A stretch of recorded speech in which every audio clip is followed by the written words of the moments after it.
Soekarno jatuh itu keluarga Bung Karno kan ya tadi diisolir, dibatasi. Itu yang bantu kalau ayah saya cerita. Mudah-mudahan sih nggak salah ya, tapi nanti bisa diluruskan kalau memang salah. Ada 3 tokoh yang banyak membantu waktu itu. Ada Pak Ali Sadikin, Ya.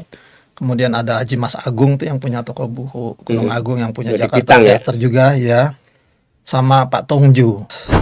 Keluarga ya bisa bukan hanya biologis tapi ideologis juga. Saya melihat langsung kok, berinteraksi langsung bahwa mereka sangat komitmen, apalagi kalau bicara Bung Karno kan bukan sekedar pemikiran tapi juga semacam ajaran, bahkan paham ideologis ya, yang Ada yang muncul bilang dengan Soekarnoisme, Marxisme. Marxisme dan Soekarnisme. Jadi di keluarga saya juga sempat berbicara langsung, salah satunya misalnya dalam konteks pasca peristiwa 27 Juli 96. Saya itu berkesempatan ketemu Bu Mega langsung. Ini dianggap sebagai rising star yang akan menggantikan iya, Suryadi. betul. Nah, Suryadi waktu itu sebenarnya di backup oleh Orde Baru ya, oleh Orde Baru Soeharto ya waktu betul, itu ya. sampai Kongres 92 sampai terakhir di 96 ya, waktu perpecahan itu PDIP Maka itu. Bu Mega di PDI sendiri itu waktu dianggap sebagai ancaman ya. Iya, sebagai ancaman. Karena dia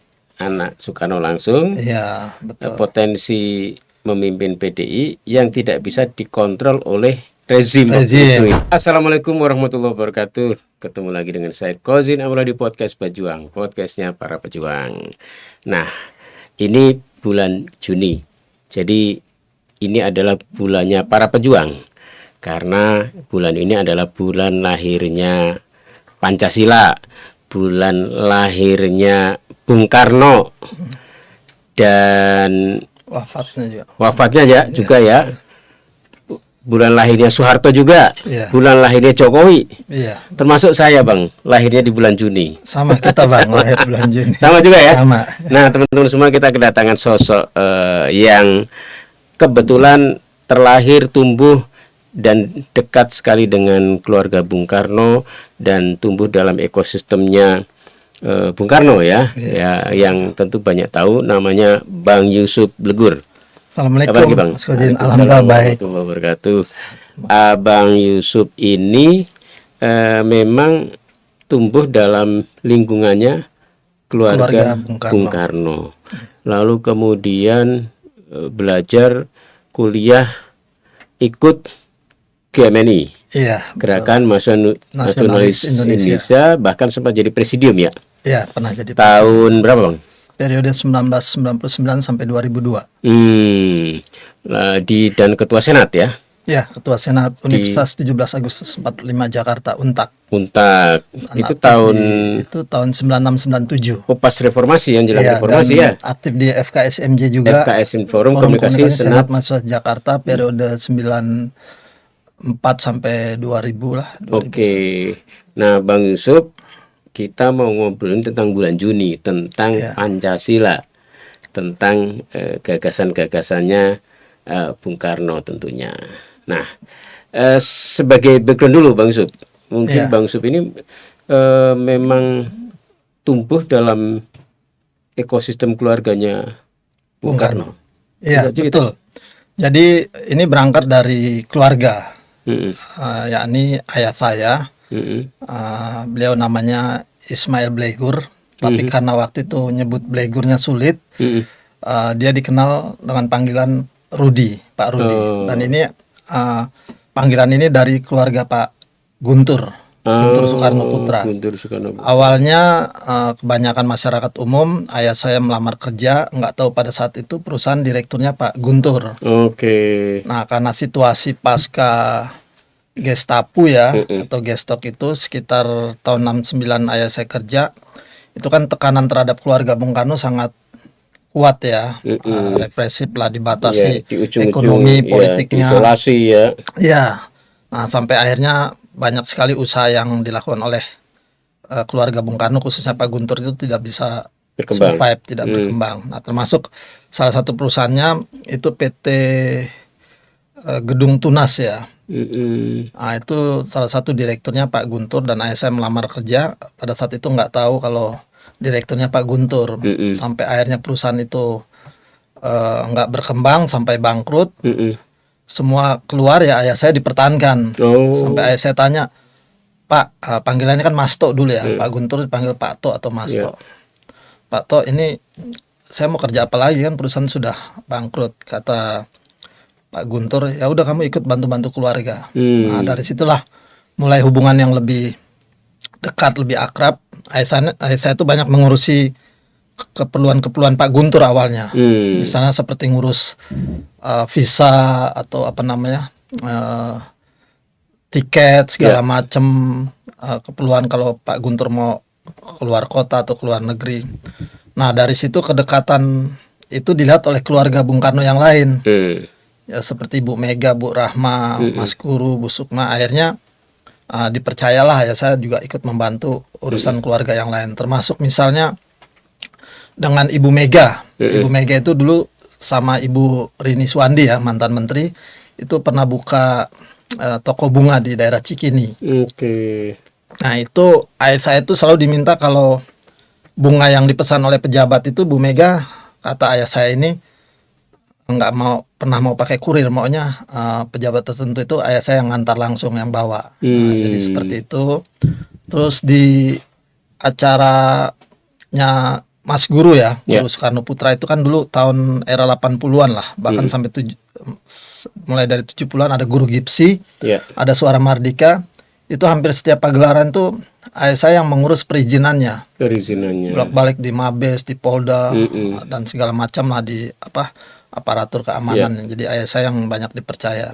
Nah, dari situ mulailah ayah saya itu dekat dan mengajak keluarga. Kebetulan dari salah satu keluarga itu hanya saya yang sering dibawa. Rumah Pak Guntur, ke rumah Bu Mega. Itu dari SD saya udah. Dari SD ya. Bahkan pada saat Bu Mega masih tinggal di Cempaka Putih itu, dekat Rumah Sakit Islam, saya sering datang tuh ngambil petasan, gitu ya? Ngambil apa aja makanan oleh-oleh dikasih sama Bu Mega, Pak Taufik gitu. Dan di Mas Guru juga saya sempat aktif ya. Sampai terakhir itu waktu saya kuliah di Untak itu kadang jam kuliah kan ngacak, ada pagi nanti ada lagi jam sore. Saya kalau pulang ke Bekasi kan jauh itu ongkos segala macam. Ya saya mampir aja ke rumah Bu Sukma di Cempaka Putih. Jadi baca buku, nonton TV. Jadi Bu Mega, Bu Sukma, rumahnya di situ dulu ya? Kalau selain Ibu Rahma itu kan rata-rata tinggal di Cempaka Putih. Seperti Pak Guntur, Bu Sukma itu di Cempaka Putih. Kalau Mas Guru menempati rumah Ibu Fatmawati yang di Jalan Sriwijaya itu di Kebayoran Baru. Kemudian kalau Bu Rahma memang dari awal sudah tinggal di Cilandak 10 itu. Itu jadi beberapa keluarga tersebar di Jakarta itu. Dan itu konon katanya semua itu berkat bantuan Pak Ali Sadikin ya. Karena pada saat itu menurut ayah saya itu ketika Soekarno jatuh itu keluarga Bung Karno kan ya tadi diisolir, dibatasi. Itu yang bantu, kalau ayah saya cerita, mudah-mudahan sih nggak salah ya, tapi nanti bisa diluruskan kalau memang salah. Ada 3 tokoh yang banyak membantu waktu itu. Ada Pak Ali Sadikin. Kemudian ada Haji Mas Agung tuh yang punya toko buku Gunung Agung, yang punya Jakarta Theater juga ya. Sama Pak Tongju.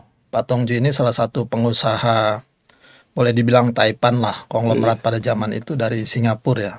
Dia etnisnya Cina Palembang lah. Cina Palembang. Tapi sangat care gitu dengan keluarga Bung Karno, banyak bantu. Dan dari hubungan ketiga orang yang membantu ini, ayah saya sering dipercaya untuk berinteraksi dengan mereka, mewakili keluarga Pak Guntur dan yang lain-lain.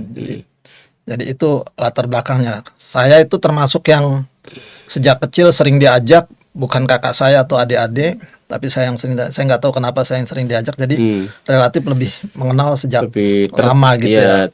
Dan punya hubungan emosional pada saat itu. Bahkan saya udah mulai membaca buku-buku yang kategori berat lah ya, seperti Di Bawah Bendera Revolusi, DBR ya. Buku Kiri termasuk Madilog, buku-buku Soekarno itu banyak menerbitkan, dalam hal ini Yayasan Bung Karno ya, sama YPS juga buku tentang Bung Karno dan Islam, Bung Karno dan ABRI, Bung Karno dengan kiri. Saya udah mulai membaca tuh sejak SMP SMA itu. Dan dengan segala keterbatasan saat itu ya, kita sering juga selain membaca buku, diskusi. Salah satunya adalah di Yayasan Pendidikan Soekarno. Itu sebuah yayasan yang langsung dipimpin oleh Ibu Rahma.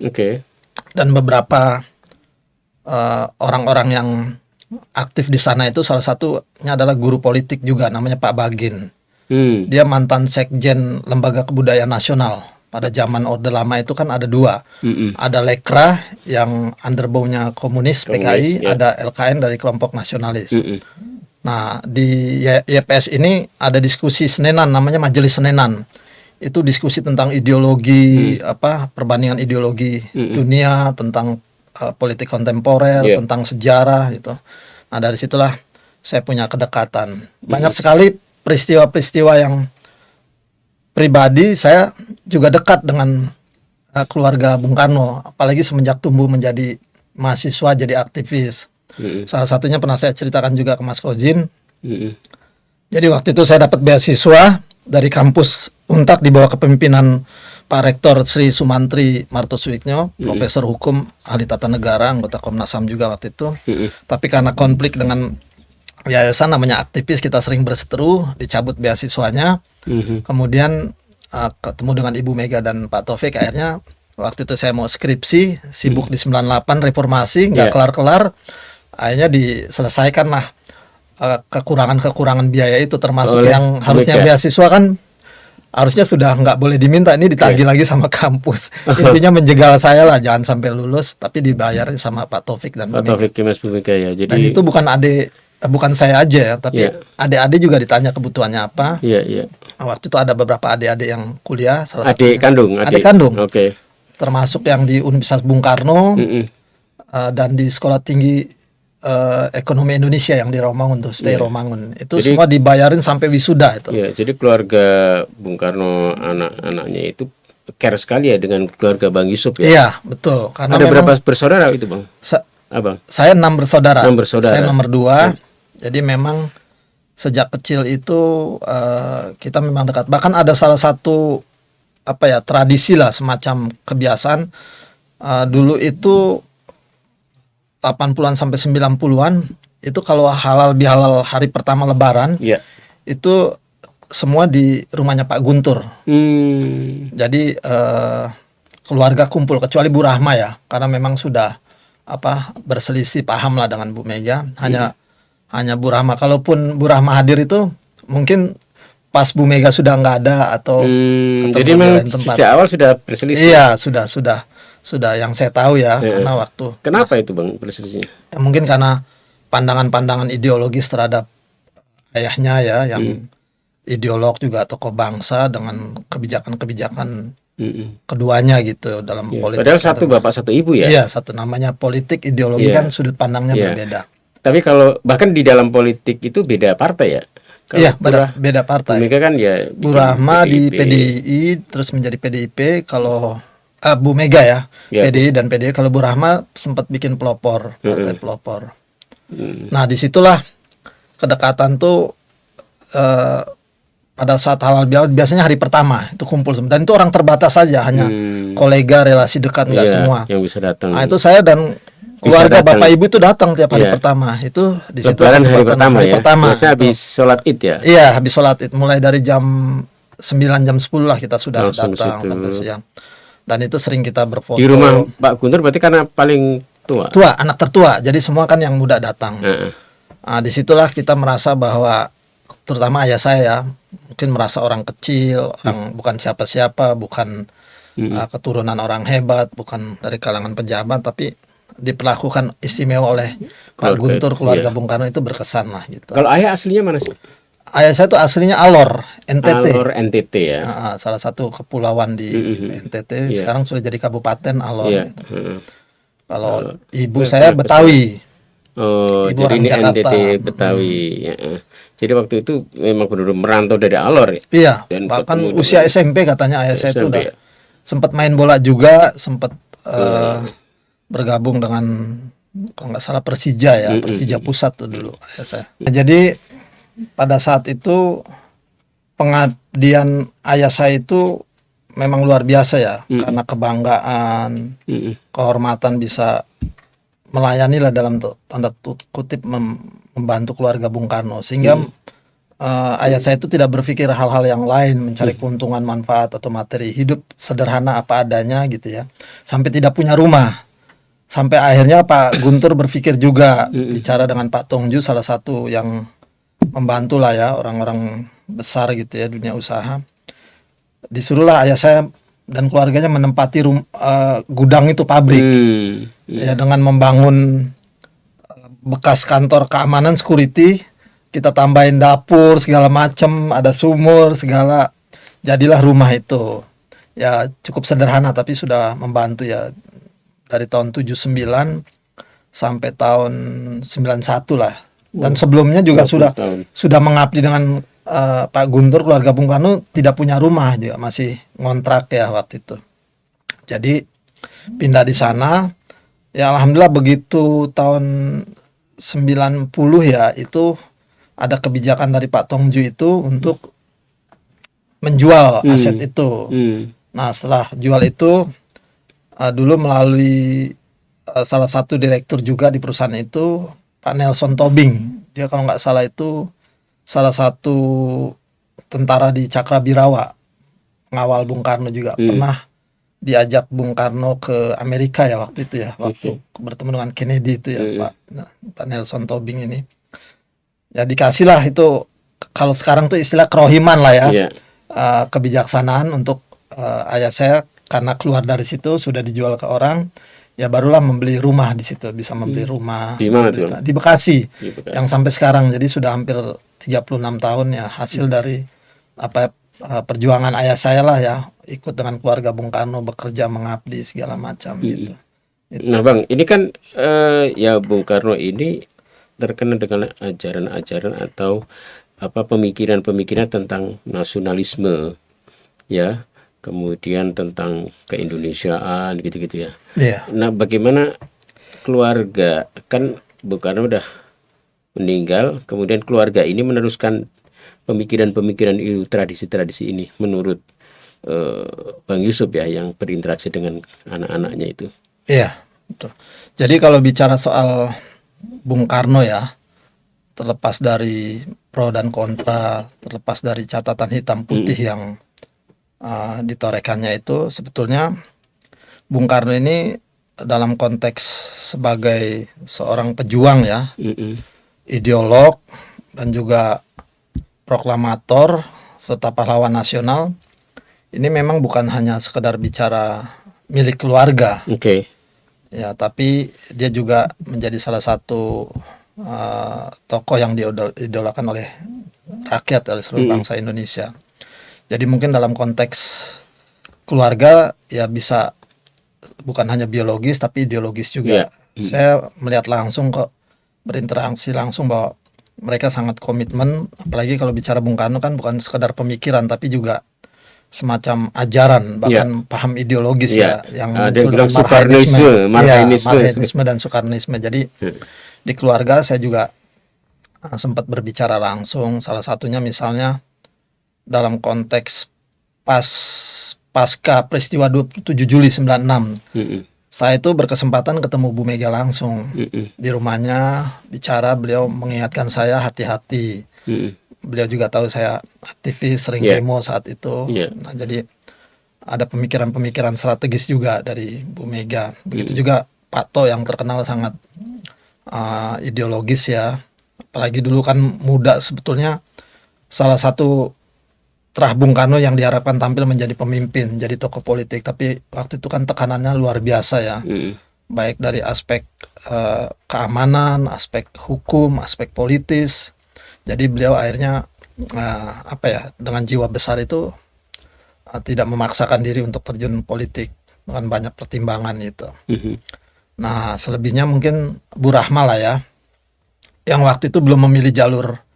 Enggak, yang tadi Pak Ato itu berarti panggilan untuk Pak Guntur kan? Soekarno, iya, Pak karena ini supaya penonton pejuang tahu Pak Guntur itu panggilnya Pak Ato. Pak To atau Mas To. Atau ya. Mas To, yang sebenarnya diproyeksi untuk bisa mewarisi ya pemikiran politik Bung Karno ya, tetapi ternyata malah artinya beliau lebih low profile. Betul. Dan lebih berpikirnya rasional lah ya, banyak pertimbangan, tidak gitu memaksakan ya. diri untuk tampil gitu-gitu ya. Kalau kata Bung Karno tidak very colossal lah, tidak berani menyerempet bahaya gitu. Iya. Dan memang saat itu Pak Guntur salah satu anak Bung Karno yang paling berwibawa ya, karismatik gitu. Iya. Kan kalau nggak salah ada peristiwa dulu, ada kumpul massa di lapangan Banteng itu kan, sudah ribuan massa hadir diminta pidato, tapi beliau dilarang, akhirnya beliau nggak jadi waktu itu. Nah, berikutnya Bu Rahma. Nah, Bu Rahma ini sebenarnya lebih concern di pendidikan politik ya, dan itu menyangkut soal pendidikan dan budaya juga. Salah satunya ya upaya mendirikan Universitas Bung Karno. Jadi UBK itu tidak semata didirikan pasca reformasi itu tahun 99 waktu Pak Habibie presiden, tapi jauh sebelumnya tahun 80-an tuh upaya untuk membangun UBK itu sudah ada, tapi waktu itu dibredel. Salah satu pendirinya tuh adalah Pak Pandana Baban. Beliau orang PDIP juga. Dan seperti biasa ayah saya tuh kalau keluarga Bung Karno ikut bantu-bantu lah, walaupun mungkin urusannya cuma yang kecil-kecil lah ya, yang sederhana gitu. Jadi itu pernah dilakukan. Dan selain itu karena konsennya pada pendidikan politik, ideologi, budaya, jadi salah satu program YPS itu mengadakan pendidikan diskusi rutin ya, reguler, itu tiap minggu. Dikenal dengan Majelis Senenan di Jalan Batu Merah, Pasar Minggu ya. Saya termasuk yang sejak SMA sudah mengikuti diskusi itu bersama dengan beberapa tokoh-tokoh dari berbagai kalangan, politikus, ideolog, budayawan, sampai aktivis gitu. Nah, itu Bu Rahma yang concern ke soal pendidikan. Nah, berikutnya Mega nih, yang paling eksis sekarang, yang bisa memimpin partai yang besar gitu ya. Itu waktu itu sudah kelihatan belum? Sudah, dari tahun 80-an itu kan ketika ekspektasi masyarakat khusus yang beririsan dengan ideologi Bung Karno ya, Marhainis ini menginginkan Pak Guntur, tapi Pak Guntur tidak muncul ya. Ya harapan waktu itu jatuh ke Bu Mega. Waktu itu ada beberapa orang yang mengajak, termasuk melalui Pak Taufik ya, untuk terjun mulai dari tahun 80-an tuh. Baru mencanangkan secara resmi ya, terbuka tahun 87 itu. Kongres di Jakarta ya kalau nggak salah, PDI itu. Yang kemudian berujung pada karena dikhawatirkan memiliki pengaruh gitu kan yang luas. Waktu itu ketuanya Suryadi ya? Iya, Suryadi. Bu Mega ini dianggap sebagai rising star yang akan menggantikan Suryadi. Betul. Nah, Suryadi waktu itu sebenarnya di backup oleh Orde Baru ya, oleh Soeharto ya waktu itu ya. Sampai Kongres 92 sampai terakhir di 96 ya, waktu perpecahan itu PDIP. Maka Bu Mega di PDI sendiri itu waktu dianggap sebagai ancaman ya. Iya, sebagai ancaman. Karena dia anak Soekarno langsung. Iya, betul. Potensi memimpin PDI yang tidak bisa dikontrol oleh rezim itu ya. Baru. Rezim Soeharto.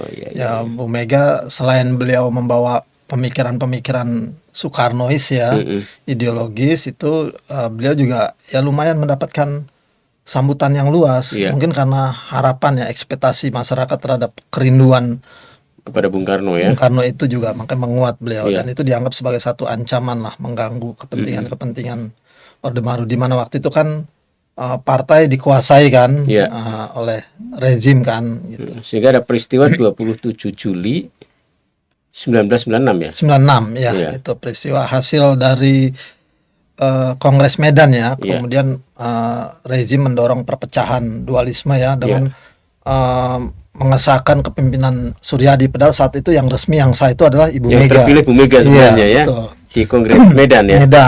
Tapi pemerintah dalam hari ini Soeharto mengesahkannya malah yang nggak kepilih. Iya, betul. Oke. Dan akhirnya muncullah peristiwa kerusuhan 27 Juli itu yang kemudian kubunya Bu Mega membuat partai baru. Partai Demokrasi Indonesia Perjuangan. Ada perjuangannya kan Iya. gitu ya.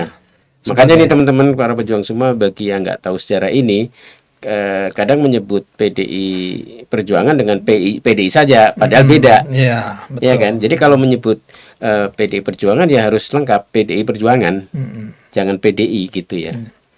Dan karena ada suasana perjuangan ini gitu ya. Kenapa Yusuf bilang seperti itu ya, menegaskan karena Yusuf juga ikut terlibat juga dalam proses itu ya. Iya, misalnya pada saat era itu kan Yusuf ketua Senat. Iya.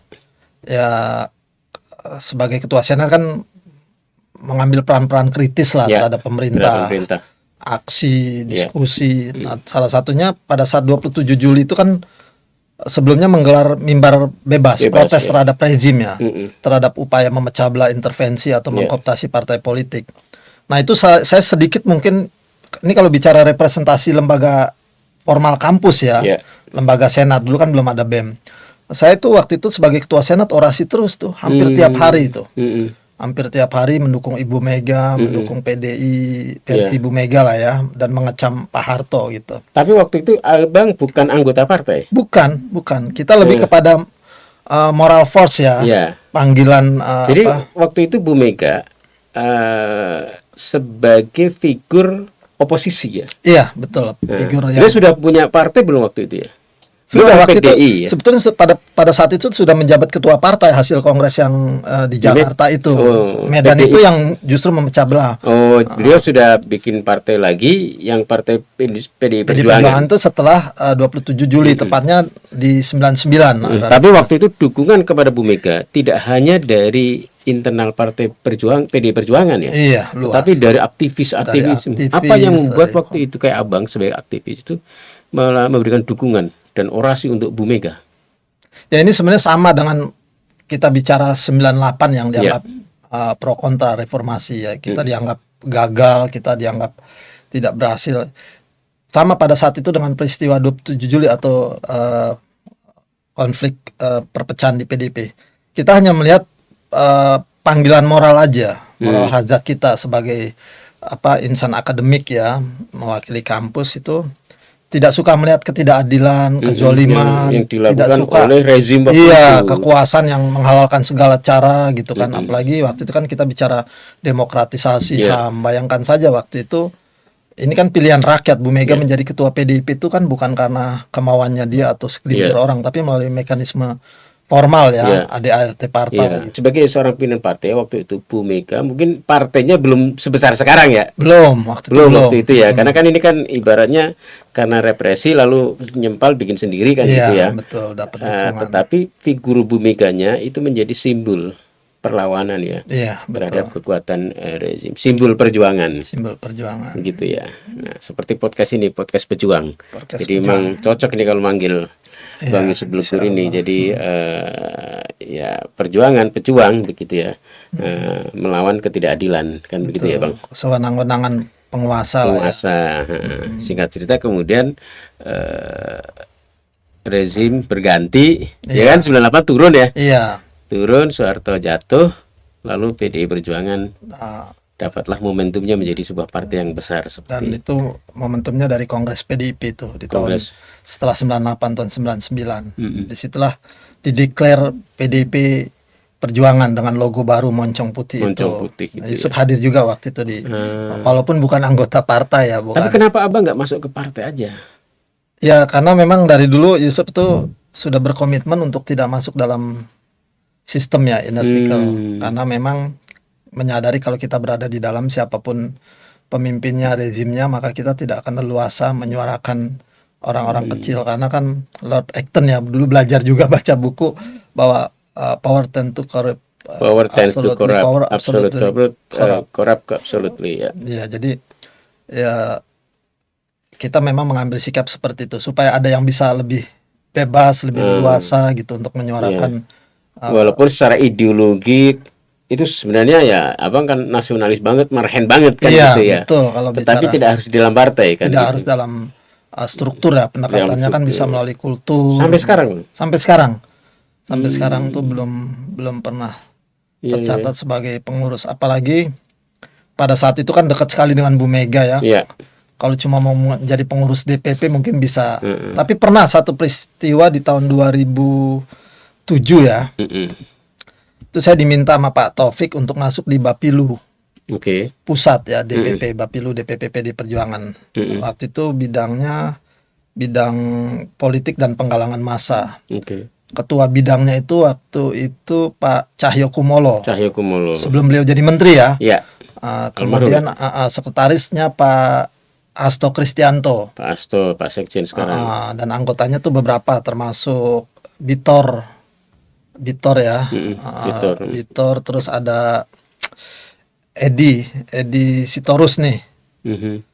Yang sekarang Dedi Sitorus yang sekarang DPR RI PDIP itu sama-sama saya tuh. Nah waktu itu saya coba hadir, berapa kali nggak hadir, dipaksa hadir rapat. Saya ngomong lah soal ideologis kan, bahwa saya kritik evaluasi kok PDIP itu nggak seperti apa yang semangati oleh Bung Karno ya pemikirannya.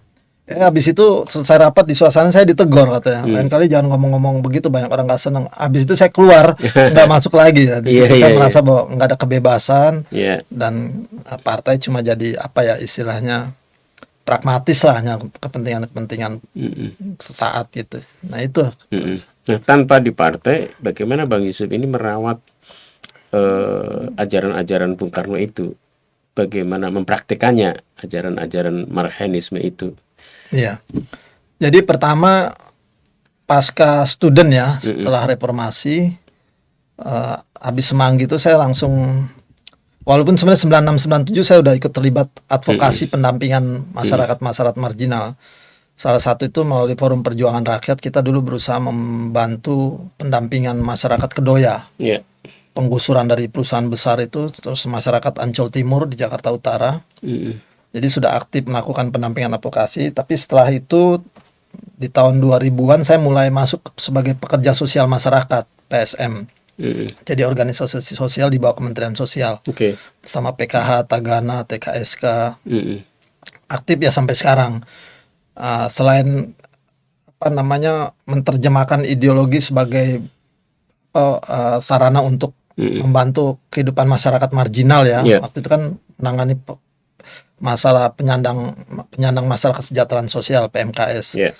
Saya menyuarakan lewat ya organisasi, lewat diskusi, termasuk yang sekarang melalui tulisan-tulisan atau mengisi beberapa podcast gitu. Yang penting menyuarakan, tidak diam ketika ada sesuatu yang dianggap kita menyimpang, tidak proporsional gitu. Nah, Bang, terakhir nih, kontekskan salah satu pemikiran Bung Karno itu adalah tentang internasionalisme ya, tentang bagaimana Indonesia harus berperan di dalam politik internasional dengan konsepnya bebas aktif itu ya. Itu kalau konteks sekarang menurut Abang, pemerintah sekarang ini apakah menjalankan ajaran-ajaran Bung Karno dalam hal di dunia internasional gitu atau gimana, Bang? Ya, saya pikir sangat bertolak belakang, malah bisa disebut mengkhianati. Kita ambil contoh kalau bicara soal nasionalisme dan internasionalisme Bung Karno ya. Banyak sekali frasa atau idiom-idiom yang disampaikan Bung Karno, misalnya soal match forming lah, menggalang kekuatan gitu kan. Terus bagaimana Trisakti gitu kan, berdaulat dalam politik, kemandirian dalam ekonomi, berkepribadian dalam kebudayaan. Yang sekarang kalau kita refleksikan itu kan jauh sekali hancur ya. Politik kita nggak berdaulat dengan fenomena BOP atau agreement reciprocal dengan Indonesia gabung di gitu ya. BOP itu ya sebenarnya mengkhianati. Dan ini nggak subjektif, bukan mengkhianati Bung Karno, tapi mengkhianati apa yang menjadi konstitusi kita, Undang-Undang Dasar 45. Di dalam preambul ya, mukadimah pembukaan undang-undang, kan di dalam undang-undang sendiri menyatakan negara kita tuh menjunjung tinggi perdamaian dan menentang semua bentuk penjajahan atau penindasan di muka bumi. Gitu. Belum lagi istilah-istilah seperti ada dulu namanya New Force, New Emerging Force gitu kan. Terus ada Konevo, itu proyeksi tahun 67 Indonesia sebenarnya udah memproduksi atom tuh, nuklir ya. Konferensi New Emerging Force yang sudah didahului oleh konferensi Asia Afrika yang berhasil mengakibatkan kesadaran nasionalisme di negara-negara Asia Afrika. Jadi Konferensi Asia banyak Afrika sekali ya. ide-ide besar, gagasan-gagasan Bung Karno yang justru sekarang menjadi relevan. Ketika rejim sekarang ini Prabowo Gibran dan di dalamnya masih kuat anasir-anasir Jokowi itu memang sangat bertentangan sekali dengan apa yang namanya Undang-Undang Dasar 45, Pancasila, maupun masyarakat kita yang mayoritas religius gitu kan, mendambakan perdamaian, anti penjajahan gitu. Jadi, Nah, seandainya Bung Karno masih hidup, itu kira-kira apa ya beliau melihat situasi sekarang ini? Atau mungkin keluarganya apakah ada bersuara soal ini, Bang? Mungkin Bu Mega atau keluarga Bung Karno yang lain, anak turunnya. ya pertama mungkin bukan Bung Karno aja Mas Kojin, tapi seluruh para pendiri bangsa, para syuhada bangsa, pahlawan yang begitu mengorbankan. Mereka luar biasa mengorbankan apa yang punya ya, keringat, darah, cucu, harta, benda, semua hanya untuk melihat Indonesia merdeka dan anak cucunya ke depan bisa menikmati arti kemerdekaan yang sesungguhnya, negara kesejahteraan, masyarakat adil makmur. Tapi yang sekarang kan luar biasa. Yang terjadi adalah rakyat seperti jadi bangsa budak gitu ya. Semua kekayaan alamnya bukan mereka yang menikmati. Ditambah lagi posisi tawar kita rendah, mudah sekali diatur secara ekonomi, politik dan budaya. Hukum juga luar biasa menyakitkan gitu ya. Dan kehidupan masyarakat kita sudah sangat memprihatinkan, seperti hidup di dalam penjajahan di era modern gitu kan. Segelintir elitnya hidup berpoya-poya, mengambil manfaat dari kekuasaan, kebijakan hanya untuk menguntungkan segelintir orang, menambah kekayaan, sementara rakyatnya sebagian besar hidup dalam keterbatasan, bahkan dalam kemiskinan gitu. Pajak yang mencekik gitu kan. Kemudian harga sembako yang naik, sebentar lagi juga tinggal nunggu Pertalite aja nih, Pertamax Turbo, Dexlite semua kan sudah naik. Tinggal terakhir Pertalite. Ini lagi diukur kayaknya di test the water. Iya, ini ada reaksinya ada demo apa enggak kan gitu ya. Betul. Jadi saya pikir bukan hanya bertentangan ya, bukan hanya kontradiktif terhadap apa yang dicita-citakan Bung Karno, tapi oleh seluruh para pendiri bangsa, oleh para pahlawan yang udah berjuang. Bahkan bisa disebut pengkhianatan terhadap Negara Kesatuan Republik Indonesia, bertentangan dengan Undang-Undang Dasar 45, dengan Pancasila itu kan. Ya kita ambil yang sederhana aja deh, Pancasila itu kan ketuhanan yang Maha Esa. Tapi sekarang kan prakteknya keuangan yang maha kuasa, semua bisa diatur kan. Politik, ekonomi, semua dia. Jadi memang memprihatinkan, Mas Kozin. Dan kita cukupkan podcast kita kali ini dengan kesimpulan dari Bang Yusuf tadi bahwa kondisi sekarang pemerintah terutama dalam kebijakannya banyak sekali bertentangan dengan konstitusi, banyak bertentangan dengan ajaran-ajaran nasionalisme, marhainisme yang dulu didengungkan oleh Bung Karno dan para founding fathers Indonesia lainnya. Kita tutup podcast kita kali ini. Pejuang bukan harapi.